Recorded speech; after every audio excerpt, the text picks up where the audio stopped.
আল্লাহ তাআলা যদি দয়া করে আমাদেরকে মাফ না করে, আমাদের বাঁচার কোনো উপায় নাই।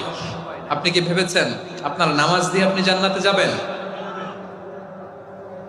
আপনি তাহাজ্জুদ গুজার, সেজদা দিতে দিতে কপালে দাগ ফেলেছেন, এটা আপনারা জান্নাতে নেবে না? আপনি এলাকার সবচেয়ে বড় হাতেম তাই দানশীল, এই দানের ভরসায় বসে আছেন, কশিন কালো ওঠা। আমাদের নামাজ, আমাদের রোজা, আমাদের ইবাদত, এগুলোকে মিজানের পাল্লায় উঠালে কোনো ওজনই হবে না। তবে আমাদের একটা কৌশল জানা আছে, আমরা আল্লাহর রহমতের ভিখারি। আমরা সেদিন আগেই গুনার স্বীকৃতি দিয়ে দেব।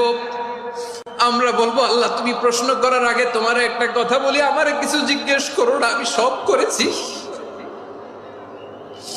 এমন কোন পাপ নাই যে পাপ আমারে দিয়ে হয় নাই। তোমার রহমত দিয়ে তুমি জান্নাতে পাঠাবা, তোমার দয়ায় জান্নাত